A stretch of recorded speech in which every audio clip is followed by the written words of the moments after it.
to the legislative breakfast. I'm Matt Harrington. I'm the executive director of the newly named Southwestern Vermont Chamber of Commerce. And thank you, everybody, just for your encouraging words. We've received a lot of emails, a bunch of people walking in just saying that they're excited about the new name change. There's a long time coming, and there's a lot of expectations about where to go. And so, I think both my staff, our board who's here today, really have thought long and hard about this. They understood what the tradition was for the Bennington Chamber, 109 years with that name somewhere in the title. And yet, in terms of advancing the mission of this chamber and better representing the full region, we knew it was time to embrace the Southwestern Vermont name, and so stay tuned. Reach out to us as you see opportunities or some feedback about how we're doing in terms of that. I think all of us would recognize, including the staff, that we want stronger representation in the North Shire. So if you have any buildings available that you want to loan out for free, we're happy to entertain that. But we do run the Welcome Center up there Thursday, Friday, Saturday, and Sunday with chamber staff. So it's a start. I want to thank Bennington College, one, for letting us be hosted here in Kappa. This is, I don't know, how many people have not been in this building before? Yeah, so a couple. Really great building. And so we want to thank Bennington College for loaning us the building, the room, but also the staff. A round of applause for the really terrific work.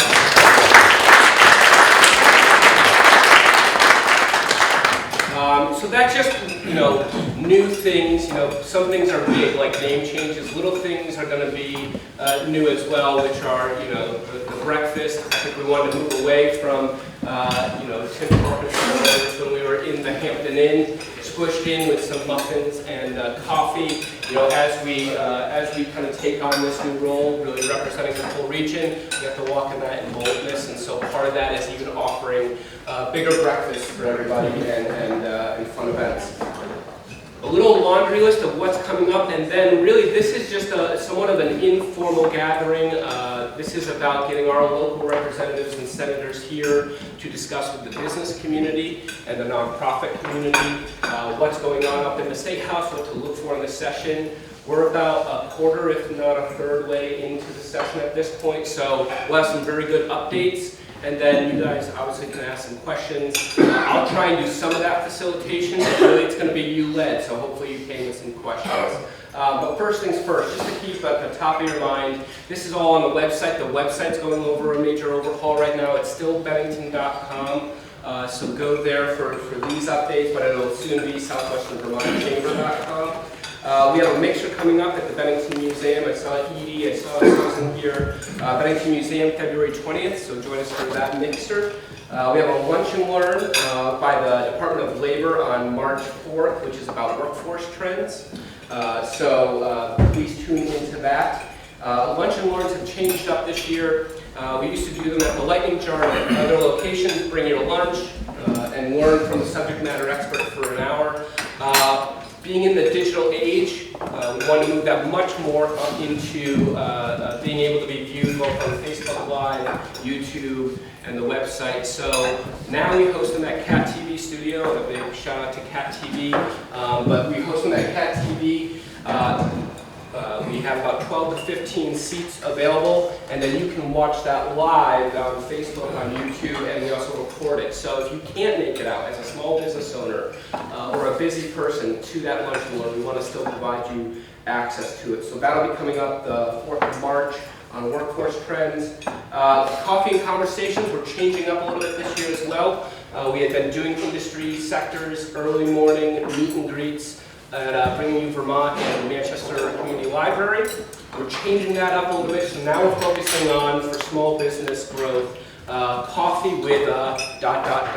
So this first one will be coffee with 2 lawyers, an attorney, and pretty much you have an hour of free consultation, or free counseling from them.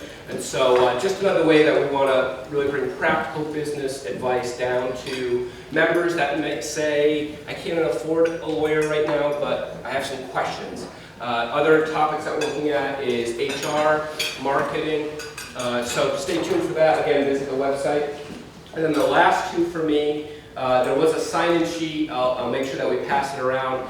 This is just to show interest if you're interested in Day Under the Dome. That's a full day that we hop on a charter bus up at the State Welcome Center in Bennington at 6 a.m. Go up to the State House. Mary Morrissey leads the processional as we go around the State House, meeting with possibly the Lieutenant Governor, the Governor, committees of interest that day. Usually try to meet with Betsy Bishop at the Vermont Chamber for a lunch. So we really try and curate a whole day up at the State House. If you've never been, I encourage anybody, especially our young professionals, go for one day. It really is, you know, the majesty of it all is quite beautiful and quite awesome. And I think any of our representatives here would agree with that, that when you walk into that State House building, it really is neat. So I will pass around a sign up for that. That's just to say, yeah, I'm interested. Usually we're looking at about $35, $40 just to cover the cost of the bus. Lunch is on you, but I'll provide the coffee and the treats as we go up. And then finally, we're working with Senator Sanders' office to do a meet and greet. I'm not promising that Bernie's going to be around for this meeting. I think he's kind of busy, but many of his officers will be there. So we're looking at April 30th at Bring You Vermont. So again, Senator Sanders' meet and greet. So those, you know, a couple of years ago, we got really strong feedback that beyond the Garlic Fest, beyond the festivals, even beyond the kind of educational programming, that many of our small businesses in southwestern Vermont specifically want to be heard, and they felt like they weren't being heard. And so what we've tried to do is orchestrate things like this. I kind of inherited the breakfast and the luncheon, but we've tried to build upon that as well with some specific meet and greets. You know, I think we've taken more of an active role in our local select boards and local issues that many of our businesses are facing. So with that being said, maybe I'll have the representatives go around the room, introduce yourself, what section you represent, and kind of the committees that you're in, and I'll start maybe Representative Durfee with you. Thank you. Good morning. I'm David Durfee. I represent Shaftesbury and a little bit of Sunderland. I see a few constituents here, so thank you for taking it out. I sit on the healthcare committee in the House. I'm in my first term, so this is my second year. And I don't know, Matt, if you want us to go into much more detail than that. I'm happy to have questions on what we're doing in committee or on any other bills that I'm sure you're going to be hearing about as we go around. Thank you. Yeah, what we'll probably do is just a quick intro, and then if everybody gives me that awkward silence where you don't have questions, we'll go back to them and give them more time for you to think about questions, but we will just start with name and place and what you represent. Yeah. Sounds good. I'm Representative Kathleen James. I represent Bennington 4, which is Manchester, Arlington, Sandgate, and part of Sunderland with Dave. And I serve on the House Education Committee and now recently the new Board of Higher Education. Good morning, my name is Jim Carroll. I represent Bennington District 22. I'm also a selectman, and I sit on the Commerce Committee, a place where there's a lot of action. Good morning, I'm Representative Mary Morrissey from Bennington 22. I sit on institutions and corrections in the House, and it's my 24th year at Sylvan.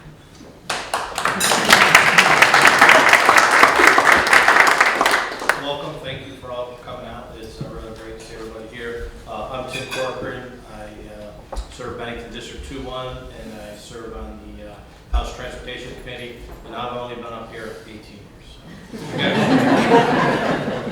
Representative Chris Bates, Bennington 2-1. I sit on the Fish, Wildlife, Natural Resources Committee, and as most of you are probably aware, we are working on Act 250 for the last year and a half, so if you have any questions, I'd be more than happy to answer those as well. And who we have missing is Senator Sears and Senator Campion. I know Senator Campion was planning to be here. Usually he's one of our main guys to kind of help lead us through this process. He fell sick this morning, so sends his regrets, but wanted to acknowledge both of them as well. So why don't we start with those questions I was talking about before. You know, I think think there's a range of topics that we could talk about. Transportation, I think, is going to be one coming up. Tim and I were talking about that before in terms of the Vermont Commerce Connector. Obviously, Act 250 is always somewhat of a hot topic button. Commerce, I think of always being top of mind for the business community. So, questions? Yeah, Michael. On none of those topics.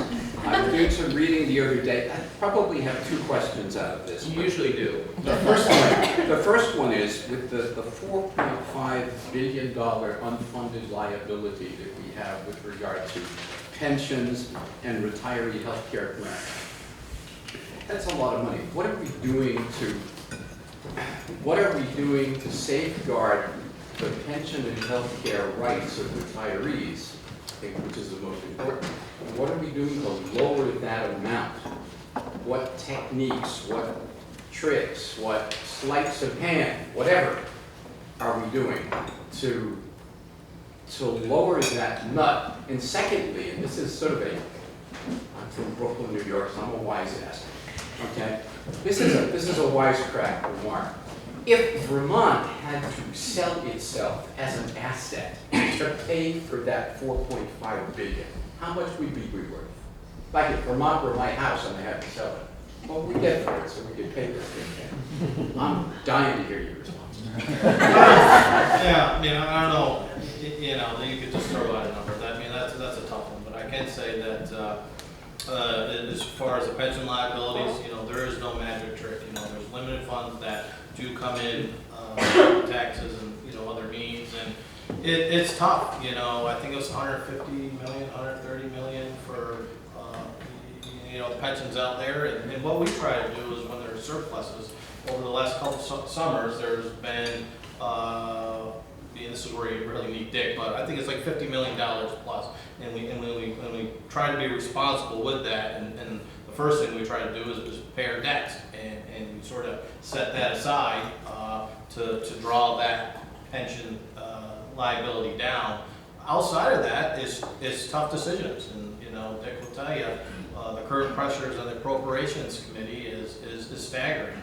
I think last year I was having a conversation with Dick, and he was saying that the current pressures are around $250 million, and that's outside of any new program that may or may not be created. So there's tough decisions, and I don't envy Dick, Senator Sears at all, because those are conversations that he's currently having, and continue to have them. So, but yeah, really, I don't think there's any really magic bullet. We try to set aside money when we get surpluses, and then they're just sort of what gets set to the side as far as funding for this year, and draw down that pension. I don't have a number for what it takes. Tim, do you know how often an actuary reviews those numbers to make sure that either they're not gone out of hand, or in fact they are more under control than we think? I do not. Yeah, personally, if you really don't sit on those committees, I don't get really in depth like that. But I'm sure there is a review, but I can't. I don't know about the answer. I think yearly they're done, and the treasurer is on top of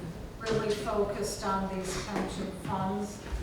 Originally, these funds should never have been touched years ago, and unfortunately, in past legislatures, that had been used to shift money to pay for other things, which is totally not what should have ever happened.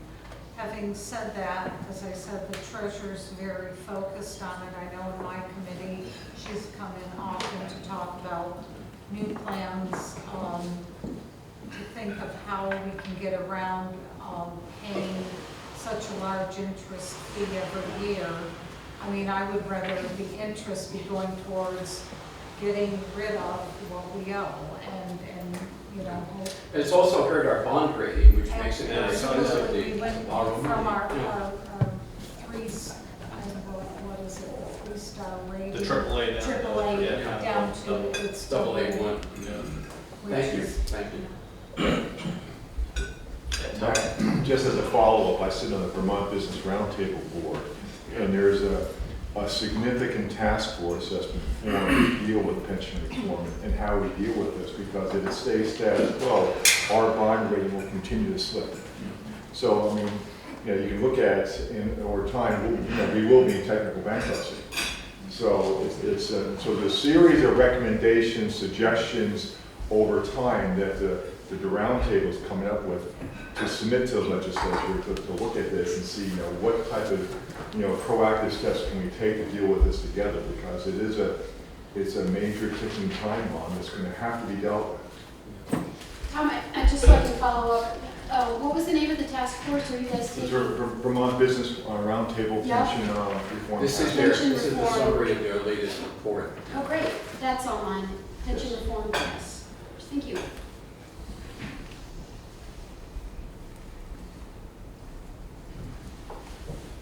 Other questions? Yeah, Matt Wood. Chris, you said that you're working on the Act 250 thing. Can you explain that a little bit? What does working on mean? So when I first got elected, I went on to Fish, Wildlife, Natural Resource Committee, and first thing they throw at you is an 87-page bill. This right here I brought with, this is 103 pages of Act 250. This is the bill. So they throw it in front of you and they say, let's go at it. So I had to do a crash course on what Act 250 was. It's pretty much based on our development and economic development for the state of Vermont and how we do our building for us. So last session, we worked on a committee bill for a whole entire session. That's all we really did. We did work on some wanton waste stuff, some minor things.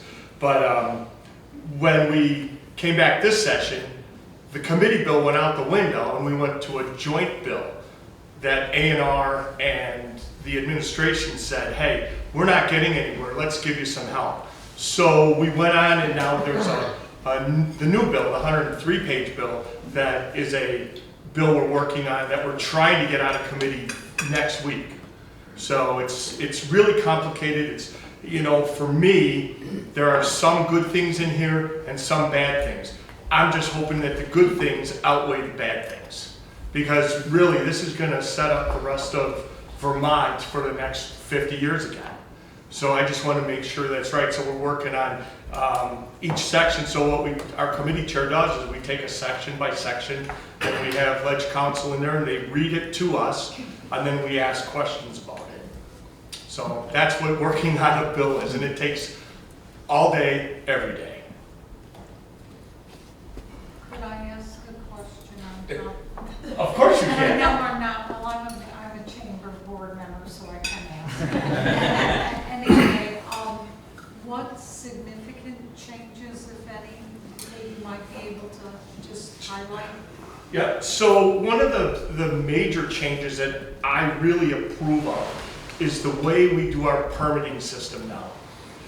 We've done away with the environmental board, and we went to a 3-member board with 2 alternates, which is a hybrid board where the district commissions now, we've kind of stripped them of their power. So they are just going to go with minors. Let me back up. So in Act 250, we have major projects, minor projects. 90% of all projects get approved, which is kind of misleading, because they talk about how many projects you see get approved, but they're minor projects. So it's something like a room addition, adding on to a business, a garage, something along those lines. Those are all fall under Act 250, provided they're not under any building codes, such as Bennington or Burlington or Brattleboro. They have their own building codes. So when this commission we stripped them of making decisions on major projects. And we've only had 40 major projects in the last 3 years in the state of Vermont. That's an issue. So we're making this hybrid committee to be able to make better decisions for these major projects, which would be a Target or an IBM or some big company that would want to come to Vermont, and they would oversee it. So I really am really happy about that type of permitting system that we're going to. And then we have 2 alternates that will have votes, but there again, it's a very complicated issue with the committee. Does that answer your question? Yeah? Chris, was that, I've been trying to follow along a little bit. So where have you guys landed most recently with the role of district commission? Because I heard it was changing and then maybe you guys were going back. No. So I just wasn't sure. No, the district commissions have been reduced now to just these minor projects that they're gonna oversight. Okay. And then with the alternates up to the major. That's correct. Okay, thanks. Chris alluded to this, and I've only been following it peripherally as well, but what struck me is encouraging about the progress that, I guess, in quotes, that you're making this year, is that the administration, the Agency of Natural Resources, and the Vermont Natural Resources Council, which is a nonprofit organization, nothing to do with state government, got together and came up with this proposal that I think more or less constitutes what your committee's been looking at this year. Is that right, Chris? Yeah, the bottom line is they got together because our committee bill, we just weren't moving it fast enough. So they were just kind of helping us along and kind of adding their 2 cents worth into it. Exactly.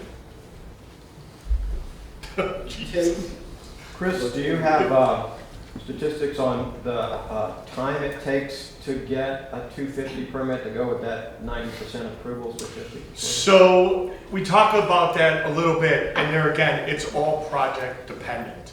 So some projects can be within 60 days, some are 90 days. If it's a major, here I'll give you a great example of a major project in Heinsberg. They had that Hannaford that they were trying to build up there. That never went there, 9 years, thousands of dollars, and it was scrapped. I mean, there was other issues with that, but so that was one that was scrapped. But for a basic, small, little project, 60 to 90 days, and they're approved. And then once it's approved through Act 250, A&R may step in as well. So sometimes you have to get A&R permits, sometimes you need Act 250, sometimes you need both. So hopefully that answered your question.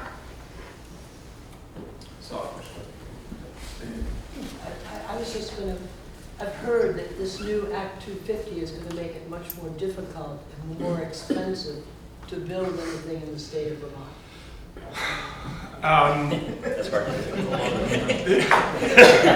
So, boy, yes and no. Yes and no.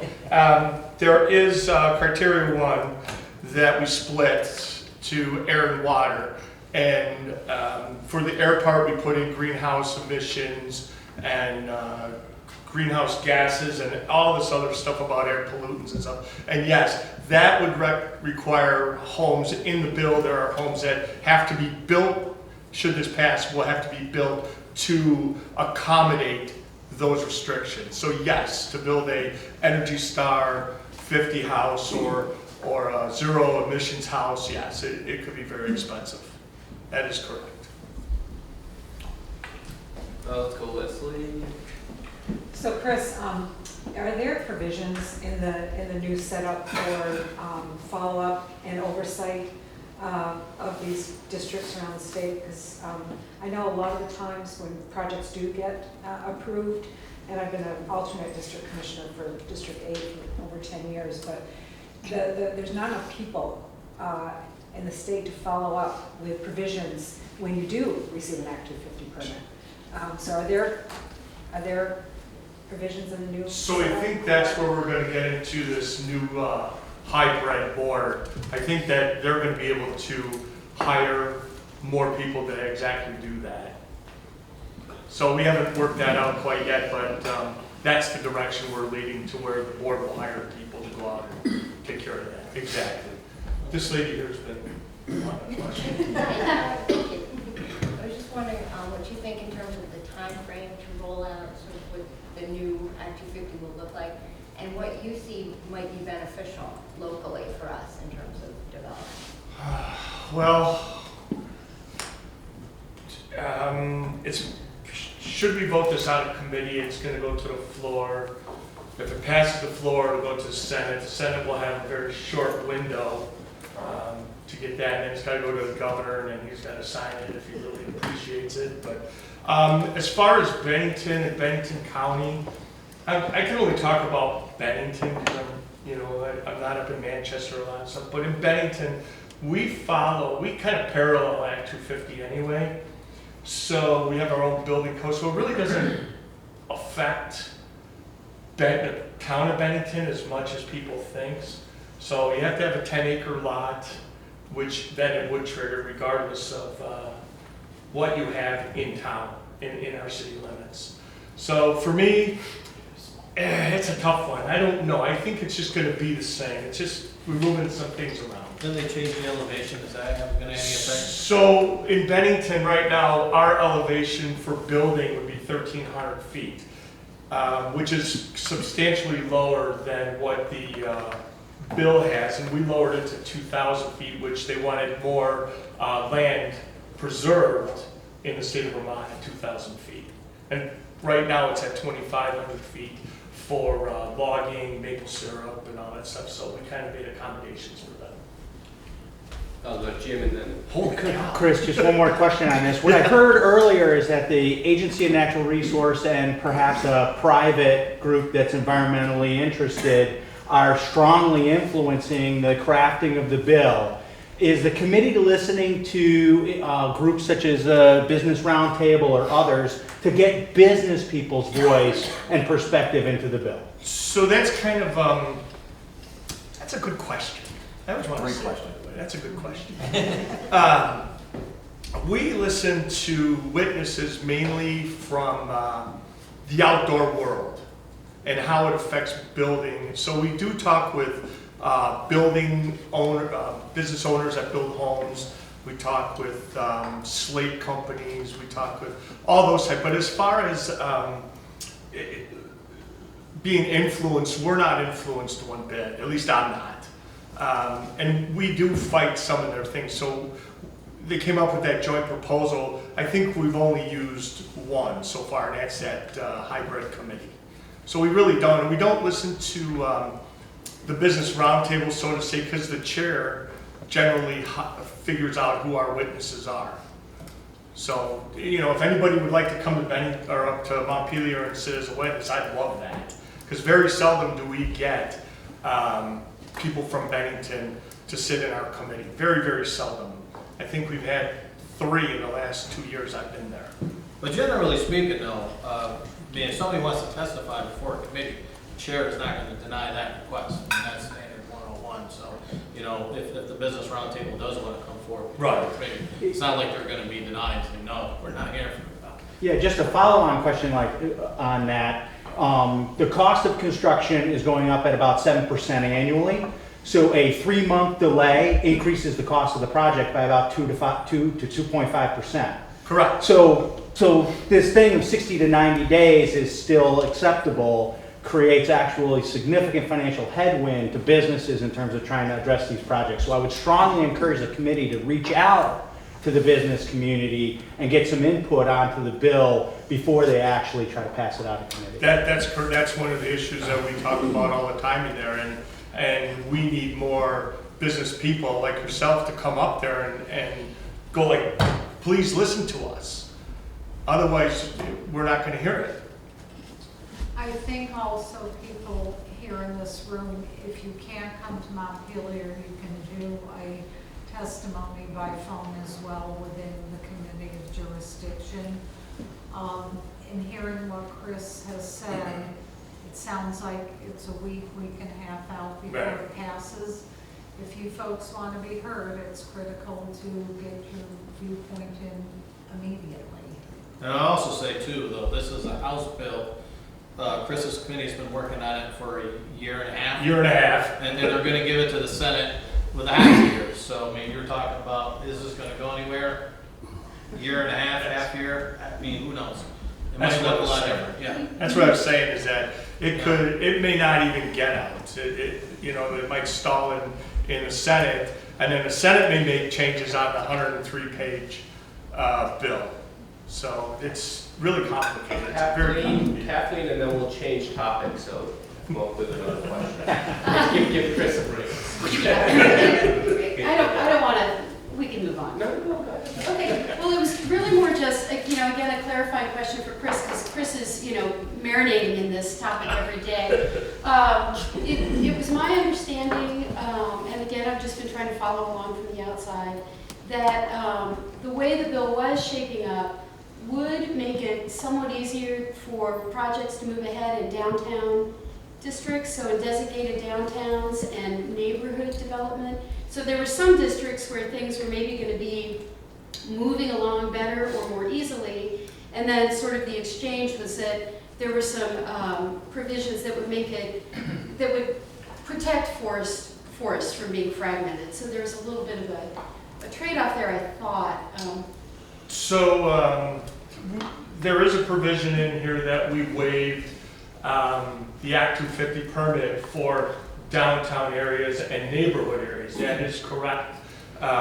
So to apply to Bennington, it wouldn't apply to us because we don't follow that, but it may apply to, I don't know, maybe St. Johnsbury's outside the area, in their neighborhood areas or something along those lines.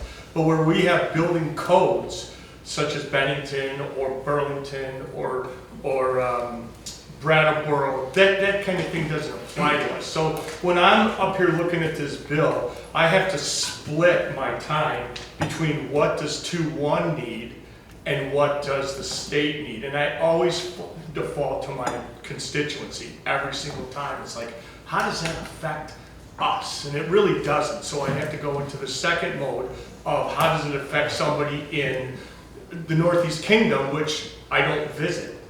So I have to kind of weigh those two things out. So that's why we're listening. As far as the fragmentation goes, there was no trade-out whatsoever. Yeah, I didn't mean it was like a Yeah. quid pro quo. No, it was just, that's a whole different section. Sorry. No, that's a whole different You just said section quid in pro quo. our.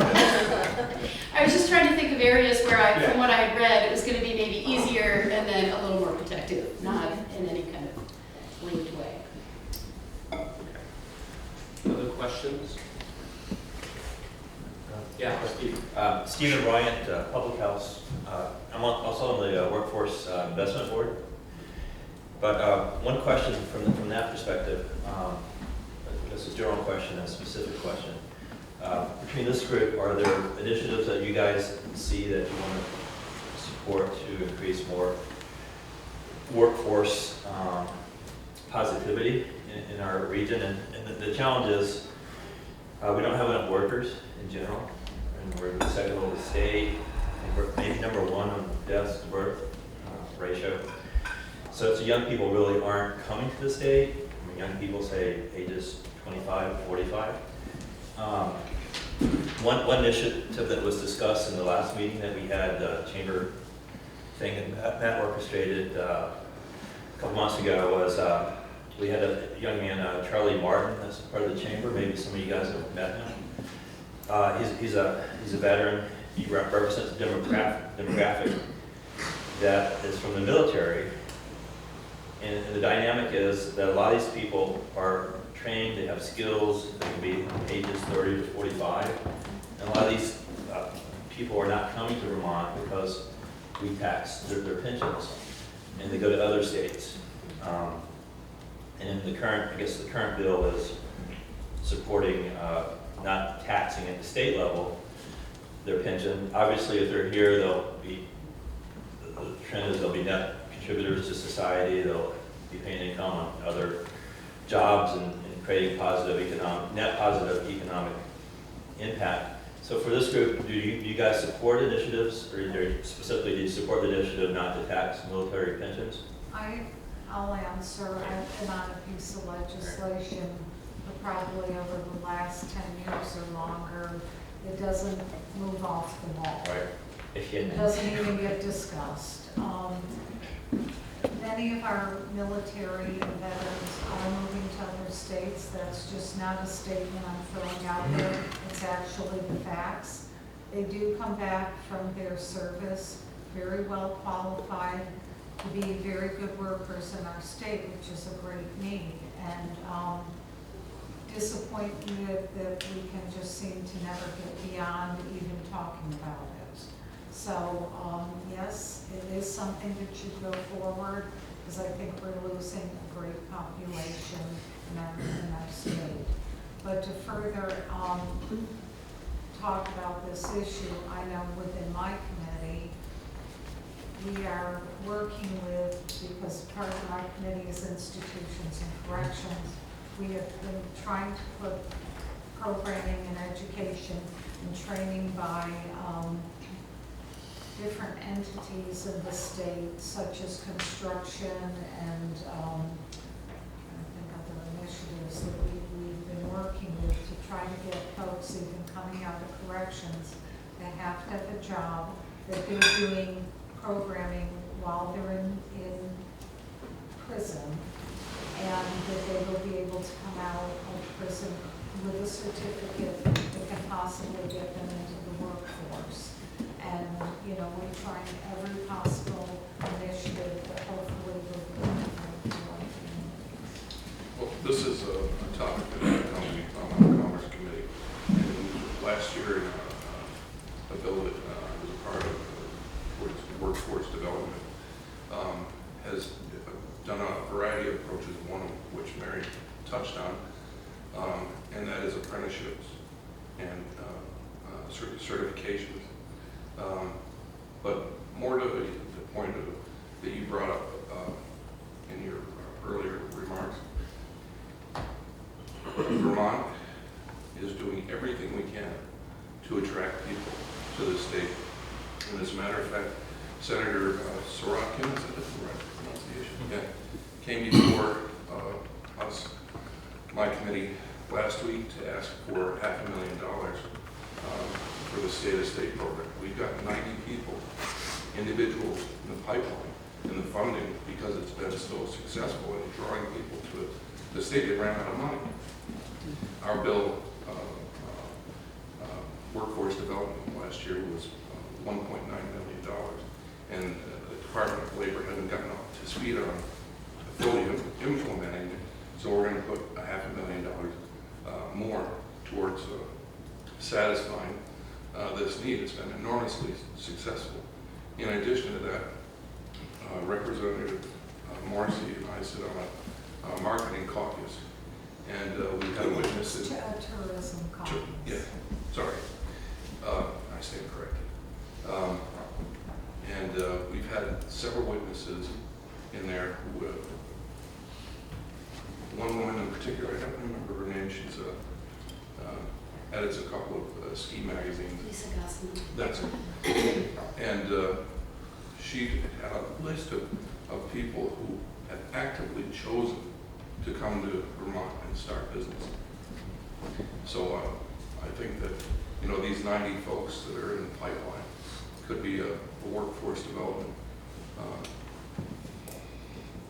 operation in and of themselves with respect to becoming entrepreneurs in the state. But more to your point, we're doing everything we can to attract people to come and stay. And if you've got any ideas, we're all ears.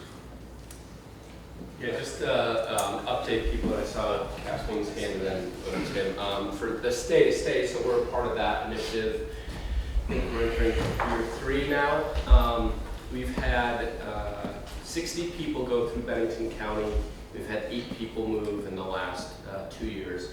And many of you have participated. That first year was definitely a pilot of a pilot program. So, so we've gained a little bit of traction. I think somewhat a little pleasantly surprised.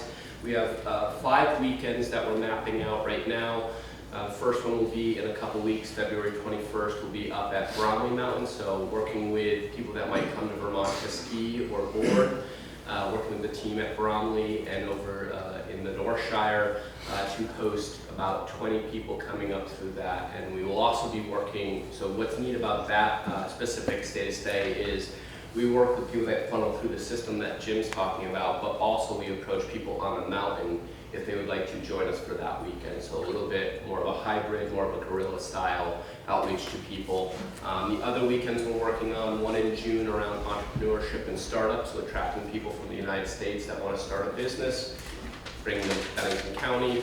The other ones we're working on, one in July for healthcare specifically, so with all our healthcare partners and being it one of the biggest industries in the state of Vermont and especially in Bennington County, making sure that we have a weekend totally focused to healthcare. And I'm going to forget one of them. We have a bike to stay weekend, so people that want to do mountain biking, or we're a little bit less mountain biking, we're more trail biking, I would say, at this point down in Bennington County.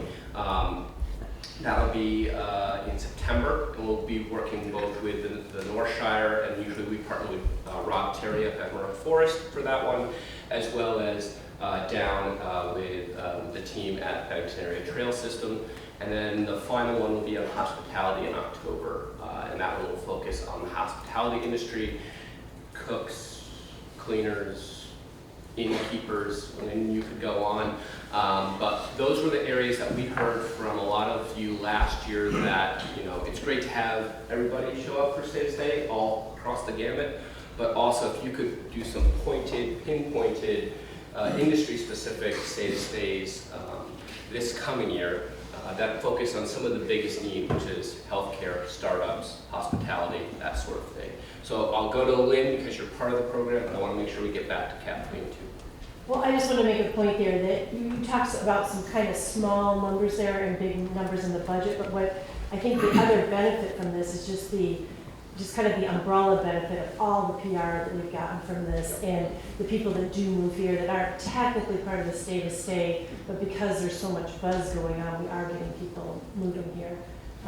And I know just being involved in social media, you see it a lot. You see a lot of the, you know, I want to move to Vermont. That sounds like such a cool place. People that we just bought a house in Vermont, and you see a lot more buzz because we've had hundreds of millions of dollars. What would have cost our tourism department hundreds of millions of dollars in terms of impressions and pass-through links and discussions in the New York Times and the Washington Journal.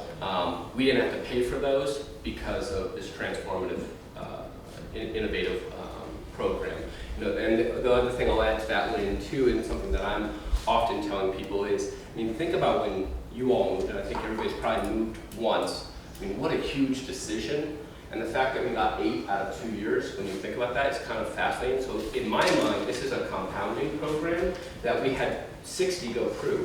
I can tell you a quarter of those 60 are this close to moving. I think we're going to see probably 4 this year out of the original 60 move here. And then we're going to have 5 more weekends that bring 60 more people here. So what we're going to see is, you know, in terms of marketing, a sales pipeline. We're going to have a pipeline of leads, and sometimes people take 6 years to move, sometimes they take 2 years. We've had 2 young millennials that actually went home, gave their resignation, packed up their car that weekend and moved to Vermont. I mean, I think that those are extenuating circumstances. I'm not sure I would recommend that to anybody, but it was fun to see those initial weekends, those first weekends, people so excited to move to Vermont. But I think we're going to have, you know, if we continue this program, we're going to have really the compounding effect of people all along the decision point of moving to Vermont, and we've offered them. And what's unique about that program is it's nothing more than the old Vermont charm, which is we open up our inn, and Lynn's a great partner there every weekend, and just welcome people. I mean, there's not, I hate to say it, there's no real magic sauce other than the charm of the Vermont people, and I think people move here with an inkling of interest, and then they meet the townspeople, and many of you have been involved in that process, and once that happens, that's like unlike any other place in America. You know, I think, and so that's really the brilliance and charm of that program. I want to go to Kathleen, but Mary, I see your name, or your hand as well. Go ahead, Mary. Okay, yeah, just on the workforce development issue, one thing I just wanted to add, so that we can kind of keep our eye on this issue maybe a little bit. I came down to tour the Career Development Center a couple weeks ago. I was just curious, you know, to see their work. And they did mention a pilot that's being conducted right now, and a study that's about to come out that would propose a change in the way that our tech centers around the state are funded that could help, you know, make it easier for schools to send students there. So that it sounds to me like, and I haven't read the study, it's not out yet, I'm really eager to see it, but anything that we can do to make it more attractive or easier for sending schools to get their kids down to the CDC, I think would be a good thing. And I've also got a meeting coming up this week We had testimony in the Education Committee from a collaborative called Advance Vermont, and maybe everybody in this room is already familiar with their work. But I'm looking down at my phone. I wanted to find their stat. I'm not on Facebook here.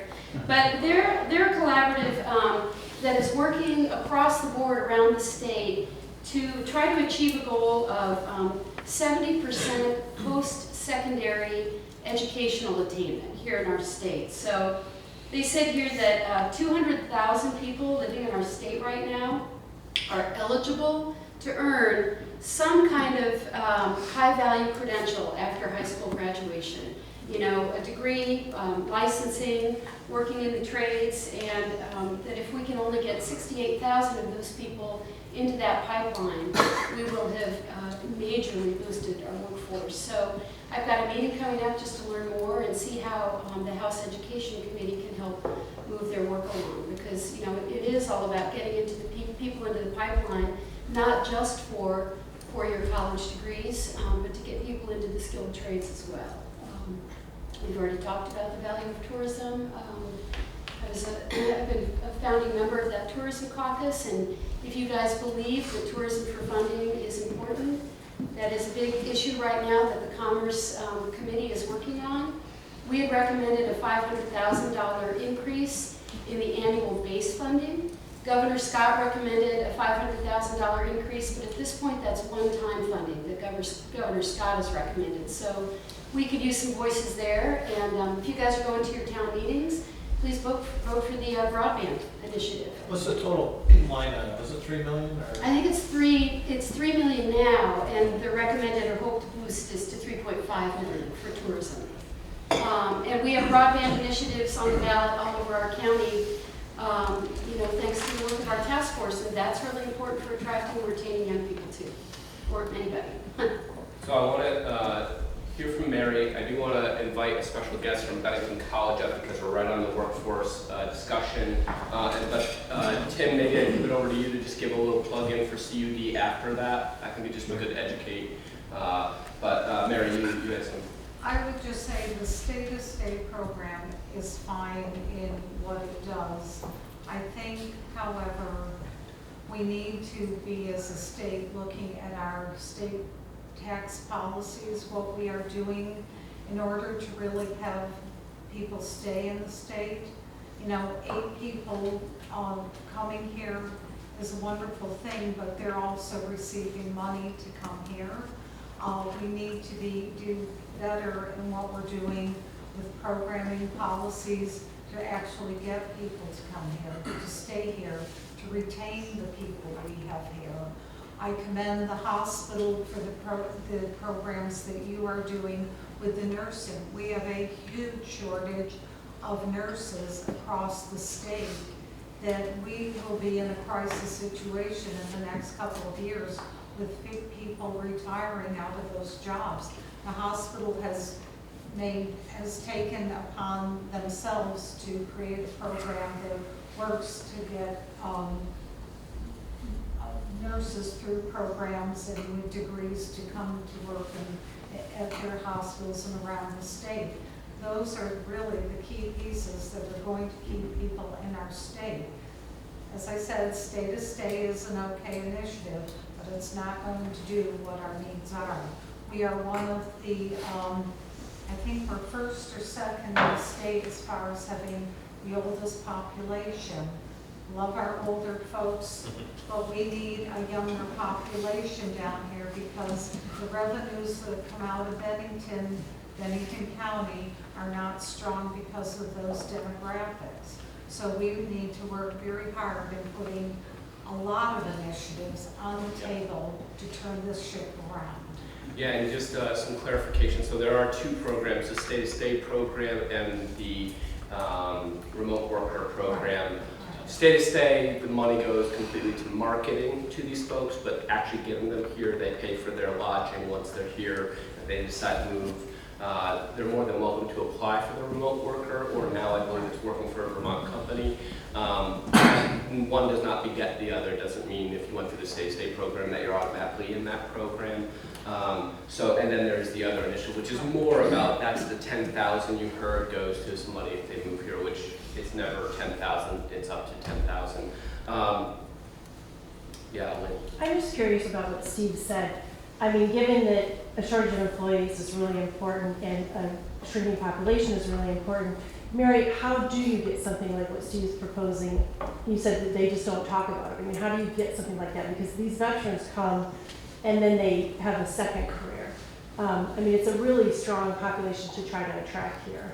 We need voices from our communities to voice it up north. It's committees that will not move past a set amount of thinking that, okay, this chunk of change, if we take away the taxes for our veterans on their benefits and their retirement, that this is a chunk of money we're losing.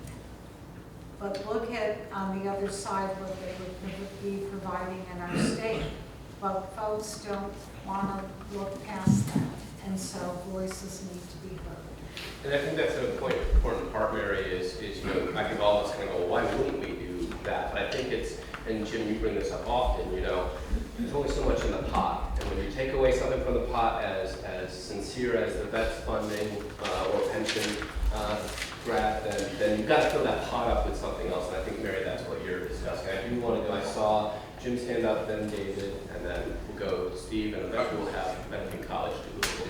I just want to bring up one point for any employer here in the room with respect to veterans. In the workforce development bill that the governor signed last year, if you hire a veteran, you'll get a $7,500 federal tax credit. And that is really significant. So if you need some employees, go to your local VFW and see if there's a veteran that needs work. You're going to benefit, and so will they. And you'll benefit from the skills that they bring to the job. That's a good point. And I was just going to circle back to Michael's original question about the state of our pension funding, which has placed enormous pressures on the rest of what the state's able to fund. And I don't know if the answer, I think the core answer to the question you asked, I just want to make sure that this was addressed, was there is a plan in place funding the pension obligation. And it's putting a lot of stress on the rest of the things we want to do in the state. So when there are good suggestions about, you know, what could we do to incentivize people to stay, to help the workforce, when those have an impact on the revenue, there's always going to be a step back to say, let's just make sure we're looking at the big picture here. There has to be a plan in place, otherwise the state would have no bond rating, whatever. You'd have to go into a back alley and borrow some money from somebody. You're from Brooklyn, settle down. Right, I'm used to that, right? Yeah. I do want to introduce Faith from Bennington College. She's part of the field work term, and just as Bennington College is very gracious for us to borrow this room, we do want to provide her, I think this is a great opportunity as we're talking about workforce development, just to give us a minute, 2-minute overview of the program. Thanks, Matt. Yeah. Hi folks, this is quick. My name is Faith McClellan. I'm the Associate Dean of Work Integrated Learning here at Bennington, so I oversee career development and fieldwork experiences. As many of you know, Bennington requires all of our undergraduates to complete an annual 6-week fieldwork learning experience. We have Dean Whitman here, who's been through 4 of them during his time at Bennington. And we also have several folks from SVMC who are really active partners in one of our newest fieldwork term opportunities. What I want to present as an invitation to all of you is that we have an annual fieldwork term night on February 20th. We'll follow to you with more information on this event. It features the global work that our students do related to public action, but especially this year will feature our students talking about work in partnership with SVMC related to population health, and also regional work in arts and technology, entrepreneurship, and food insecurity. This is part of an effort that the college has been actively working on to expand fully funded fellowships that 60 of our students this year participate in to do regional field work related to community engagement and public action initiatives. And our hope is that it will also lead into community economic development initiatives, as many of our students have indicated an interest to stay regionally. So I heartily invite all of you to attend this event, and thank you for your time. Thank you, Faith. And I wish we could attend while we're in Montpelier. Yes. So if anything comes of the meeting that is important to share with us, please do that. I will, thank you so much. Tim, can you just give us a little overview of the CUD and what that means? I know Kathleen had mentioned it, but I think it'd be good for the group to see. Right, yeah. Just about every town in Bennington County has a ballot question that you'll see at town meeting. Shall the town join the Southern Vermont Communication Union District? The answer to that question is yes. And what we're doing is we're trying to form this district, which is like a water or wastewater district. It allows towns to band together and solve the rural internet problem of the many things that are holding back our economy. The lack of internet service to the home for between 25 and 50% of the people in the county is one of them. So the things to know about this, the main one probably that you'll want to tell your constituents and anybody you see is that joining this district will not raise your taxes. There's a state law that prohibits using local taxes for telecommunications infrastructure. And the only real responsibility your town has to this district is to appoint a representative and an alternate to the governing board. What this district is doing is trying to follow in the footsteps of EC Fiber, which was the first such telecommunications district in the state, formed in East Central Vermont. EC Fiber around Woodstock, towns around that area. That district now has 24 member towns. All the towns around that cluster are banging on the door to try and get in. They have successfully developed a model for delivering fiber to the premises to rural towns where the average density is 6 houses per mile. So that rural internet problem can be solved in this kind of a model. The problem is it's just not as profitable as somebody like Comcast wants it to do. So this is the model that's being promoted by the state in the broadband bill that was passed last session. Money was put aside for these newly created CUDs to get planning money to do a business plan and figure out how they're going to solve this problem. So that's it in a nutshell. I was just going to say, talking from the employer's side, first of all, I don't know if you all know that when you move here, not only is your pension taxed, if you're on disability, if you have a disability income, Vermont taxes that also. So I think that would be something to just keep in your head. The other thing is basically talking from the employer's side. I've heard that different places would like to employ people, but because they have liability, and if the urine test, they are required to take a urine test. If you work for the government and you're moving any machinery in any which way, if you have a lumber yard and you have to move wood, you can't afford to have anyone who has smoked pot use your machinery. So I would think you would educate the kids in school. I think you would educate anybody looking for a job. If they want the job, they better think about everything they're doing. As a first-generation Vermonter, I appreciate and love this state with all of my heart. I feel like I bleed Green Mountain.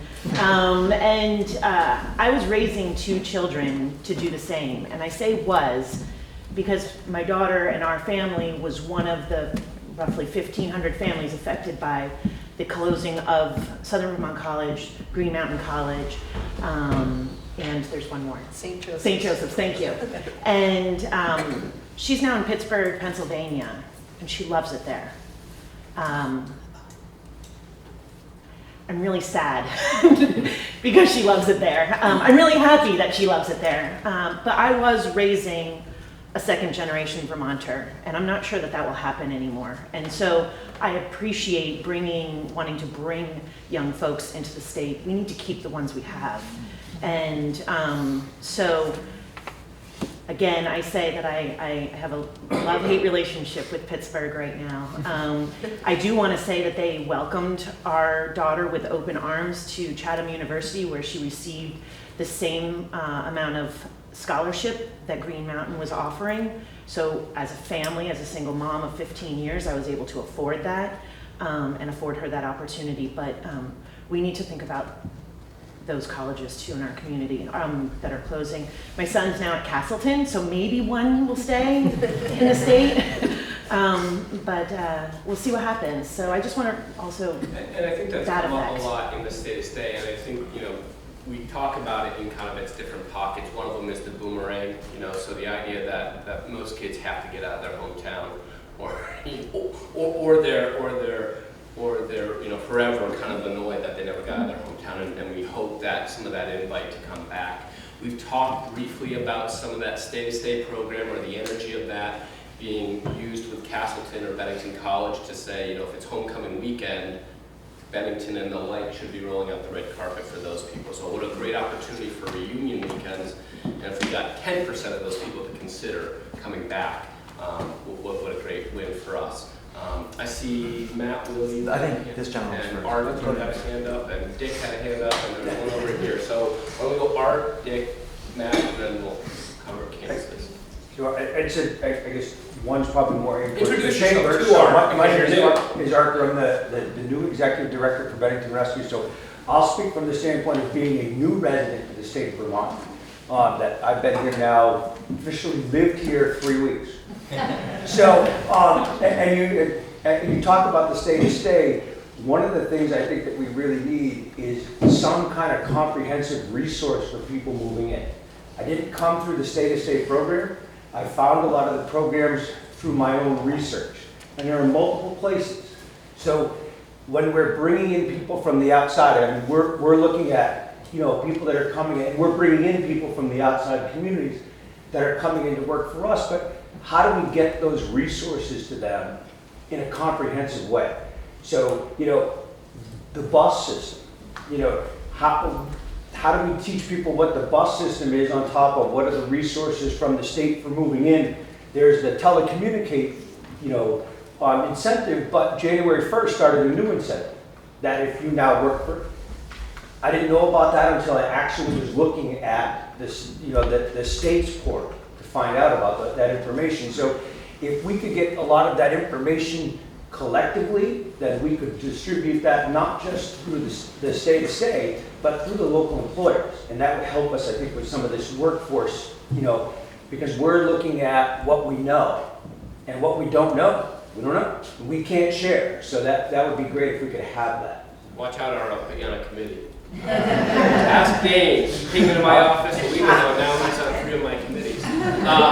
But I do think, you know, oftentimes when I'm looking at Sue Strano and Lynn and Matt Willie on the board, Ray Smith is new, but we've often talked about a hospitality something. We used to call it a welcome wagon. We've talked about working with our realtors. You know, you sell a house, make sure that there's some sort of, again, to your point, there's a pipeline there of us to inject some good stuff. So I may follow up with you after because I think you're a great guinea pig for us to kind of go, what were all the things you had to research on your own?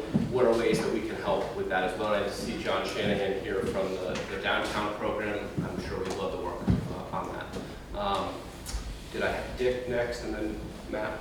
I wanted to just talk about, I'm Dick Dundas, I'm from the Bennington Free Clinic, which is part of GBICS, and I'm also a member of the Climate Advocates of Bennington, so I wanted to speak to the audience about H688, which is the Global Warming Solution Act. That will be coming before the House, I believe, pretty soon.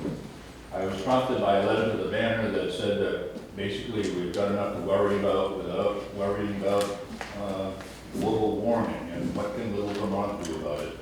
But I think that's a very short-sighted approach. And I was pleased to, when I looked at the bill, I was pleased to see that we have some local sponsors of that bill. We have Representative Brownell, Carroll, Durfee of the South Shire, and Representative James of the North Shire. What we have right now is we have encoded some goals for reducing greenhouse gas emissions, but no enforcement. And this is not working. We're not close to meeting our goals. We've fallen backwards over the past 30 years rather than move forward. What we need is something, a bill that would control air pollution and reduce greenhouse gases and abate climate change. And I think H688 is a real good step forward for that bill. We need a law that mandates reduction of greenhouse gases rather than just suggests a goal. And I'm hoping that this end of the table, my representatives will move towards that end of the table in regards to this bill. Well, Just can what I I, could- can I respond? I need to respond to that. I would like to respond. First of all, we were never even asked to look at the bill to be a co-sponsor. I'm sure that's probably, Chris probably was not, nor Tim. So I would love to have had that opportunity to read it. I think, obviously, we all understand that there are climate change issues that we truly need to deal with.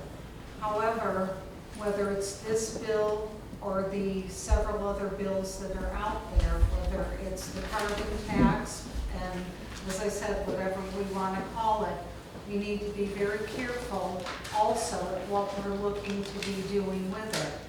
I know the carbon tax bill was, at one point about a year ago, was talking about a very significant tax, not only on gasoline, but also home heating oil, which would be detrimental in a rural state to be looking at those kinds of taxes. At one point, it was actually up to almost $1 per gallon for your gas as well as with your heating.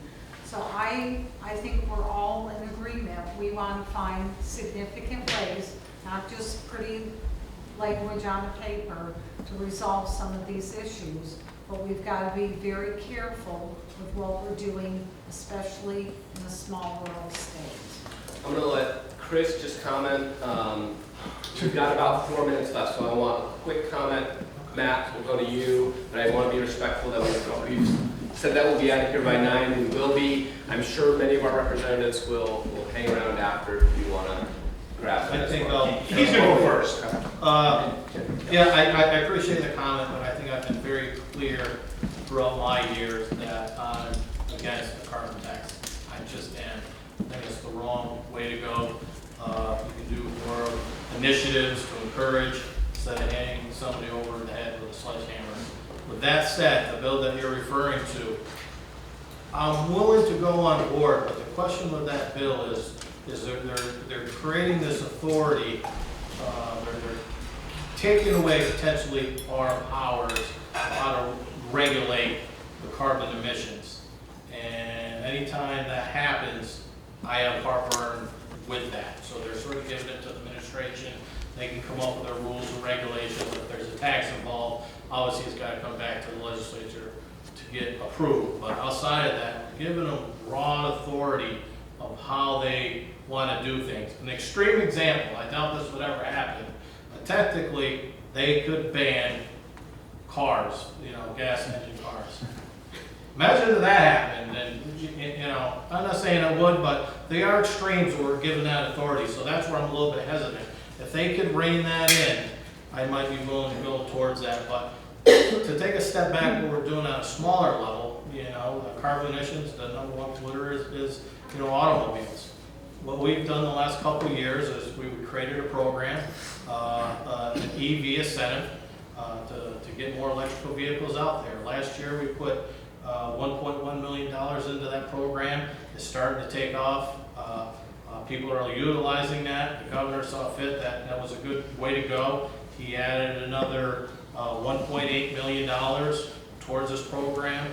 Depending on your income, you could either get $2,500, and if you qualify for a weatherization program, that differs from each county, but I think for Bennington it's around maybe $47,000. You can get up to $4,000. So there are incentives out there to sort of make that transition, which is happening.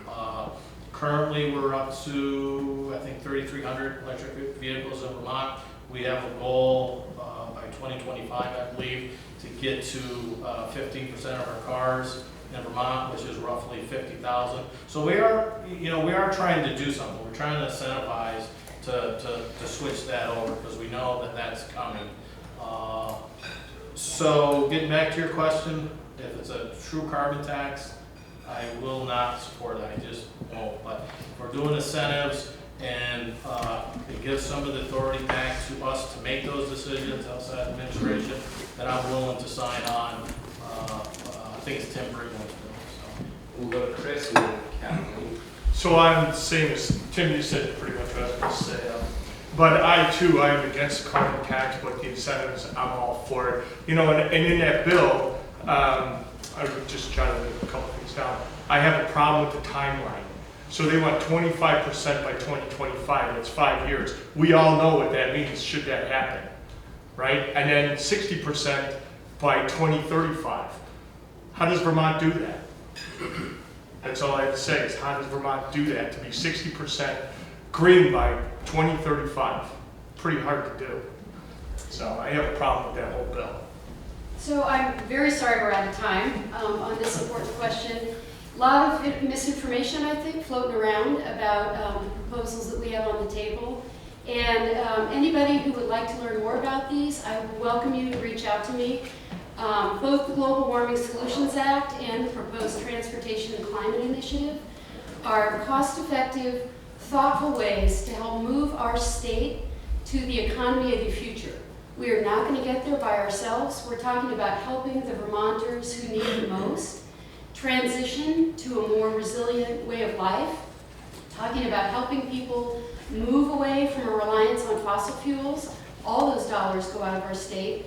We're talking about getting a plan in place for the state so that when federal dollars start to flow for climate action projects, we have a plan, which we don't have right now, and we have shovel-ready projects, and we have thoughtful ways in place to help rural Vermonters in particular with transportation and with heating their homes. What misinformation? Was it something that we said? No, sorry, I didn't mean to imply that. We'll go one final question from Matt Lilly, but I also see that it's 9 o'clock a little bit after, so if you have to leave. But Matt Lilly, just Yeah, I'll be quick because it has nothing to do with what you guys just went over. I know. I should have jumped in before that. That's my fault. And I'll be real quick because I know you guys want to go. So having 3 businesses in this town, you know, I think we might be kidding ourselves a little bit that we're doing everything in our power to keep people in this state and in this town.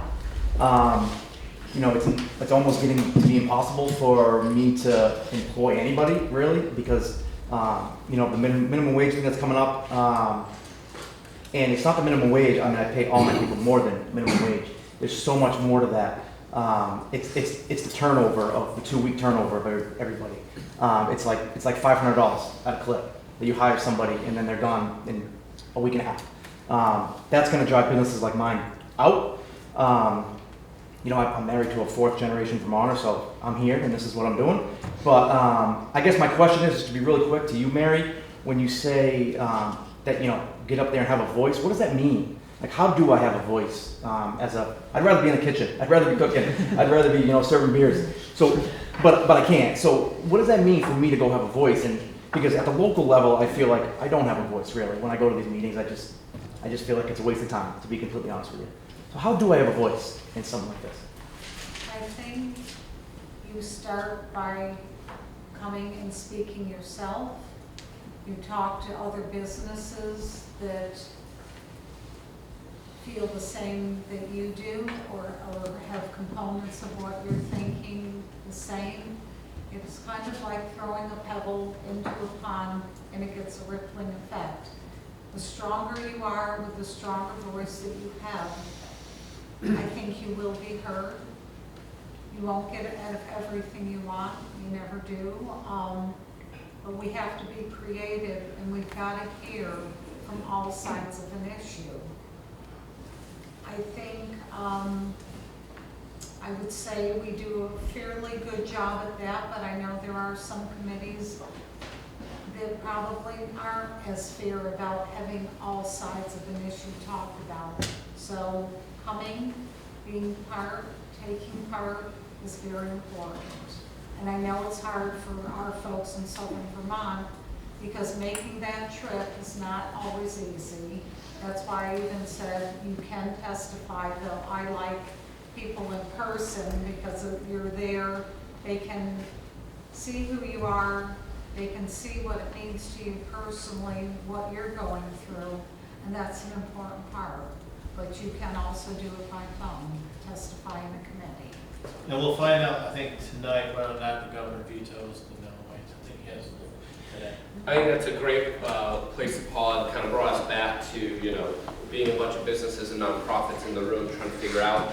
I think, our commitment as the chamber and now Matt Willey serving as first vice presidency, I put people in positions if they start talking too much, is that we want to explore that. I think when I got to the chamber 5 years ago, it was very heavy into travel, tourism, and festival building, and we continue to do that. We continue to recognize that as a key industry in the chamber, but equally we want to help small businesses do their job quicker, better, more efficient, and that's our educational programming, and just recently more with the advocacy piece, and working, specifically with you, Matt. But I think that those are all good goals for us as we try to recreate a 2023 vision for the chamber. How do we become a better advocate? You should be making your pizzas, you should be serving your beers, I should be up there representing you, others should be up there representing you, and so we want to make sure that we're hearing that from our membership and finding ways that we can do that. So, But I think it's all hands on deck. absolutely, absolutely. And the more that we can educate you, and we've tried to do that with putting out the quick emails that when we hear things coming down the pike, making sure that at least you have an email coming from me to let you know. Matt, you and I talk often about how it kind of gets deafening around here with us not knowing what's happening at the State House until it's the last hour. That's definitely a goal that this chamber wants to work on and make it faster and more effective. With that being said, thank you so much. If you're a great way to get up there in front of people is to join us for the Day Under the Dome. Mike Nigro went 1 year. He had a great time. Make sure you sign up for that, and thank you everybody again. Great job, man.